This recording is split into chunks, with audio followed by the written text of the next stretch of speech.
Hello students, मैं कानन सक्सेना आज आपके लिए दो कंसेप्ट्स इथोलॉजी के और लेकर आई हूँ। एक है इनेट रिलीजिंग मैकेनिज्म और दूसरा एक्शन स्पेसिफिक एनर्जी। इससे पहले मैं आपको 3 कॉन्सेप्ट्स और पढ़ा चुकी हूँ। Concept of motivation, fixed action pattern and concept of science stimulus. आपको इन तीनों के बीच में संबंध पता है।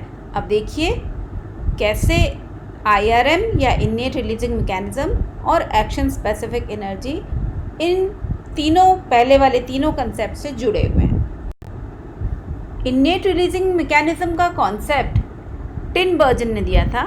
ये एक प्रकार का स्पेशल न्यूरोसेंसरी मैकेनिज्म है जो कि एक स्पेसिफिक साइंस स्टिमुलस मिलने पर किसी जंतु द्वारा एक पर्टिकुलर प्रकार का बिहेवियर, जिसे हम फिक्स्ड एक्शन पैटर्न कहते हैं, उसको प्रदर्शित करवाता है। ये IRM जो है वो एक प्रकार का इनबॉर्न न्यूरल सेंटर है जो कि साइंस स्टिमुलस को प्रतिक्रिया देता है। यह किसी भी जंतु के सेंट्रल नर्वस सिस्टम में एक हाइपोथेसाइज्ड लोकस या पॉइंट पर सिचुएटेड होता है इनेट रिलीजिंग मैकेनिज्म, जिस पर साइंस स्टिमुलस एक्ट करता है और साइंस स्टिमुलस के एक्ट करने से फिक्स्ड एक्शन पैटर्न रिलीज कर दिया जाता है, प्रदर्शित कर दिया जाता है। एक पर्टिकुलर प्रकार का या स्पेसिफिक साइंस स्टिमुलस एक सेंट्रल नर्वस सिस्टम के किसी एक पर्टिकुलर लोकस या जिसे हम पॉइंट कहते हैं उसी पर काम करता है। मतलब बिल्कुल स्पेसिफिक होता है ये। इसका मतलब जैसे हर ताले की एक अलग चाबी होती है, उसी प्रकार से ये एक लॉक एंड की के रूप में काम करता है। जो संबंध लॉक एंड की के बीच में होता है वैसा ही संबंध साइंस स्टिमुलस और इनेट रिलीजिंग मैकेनिज्म के मध्य पाया जाता है। हर फिक्स्ड एक्शन पैटर्न के लिए एक अलग प्रकार का इनेट रिलीजिंग मैकेनिज्म होता है जो कि एक दरवाजे की तरह, डोर की तरह या गेट की तरह काम करता है। उस रिजर्वॉयर ऑफ एनर्जी के, मतलब एनर्जी के भंडार के गेट की तरह काम करता है, जिससे कि फिक्स्ड एक्शन पैटर्न निकलेगा। दूसरा जो कॉन्सेप्ट है वो है एक्शन स्पेसिफिक एनर्जी का, जिसे हम स्पेसिफिक एक्शन पोटेंशियल या एक्शन स्पेसिफिक पोटेंशियल भी कहते हैं। ये कंसेप्ट कॉनरेड लॉरेंस द्वारा दिया गया था। एक्शन स्पेसिफिक एनर्जी वो एनर्जी है जिससे कि जंतु एक प्रकार का फिक्स्ड एक्शन पैटर्न परफॉर्म करता है।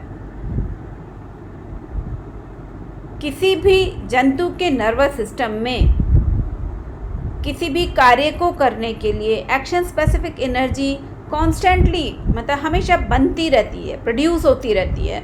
लेकिन एक इनहिबिटरी मैकेनिज्म या रोकने वाली कोई ऐसा मैकेनिज्म होता है जिससे कि वो हर समय रिलीज़ नहीं होती है। वो एनर्जी तब रिलीज़ होती है जब एक पर्टिकुलर एप्रोप्रिएट, सही प्रकार का साइंस स्टिमुलस मिल जाए। उस साइंस स्टिमुलस से फिर ये एनर्जी जो है, वो एनर्जी का भंडार है, वो खुल जाता है, एनर्जी रिलीज़ होती है और एक particular fixed action pattern animal द्वारा परफॉर्म किया जाता है।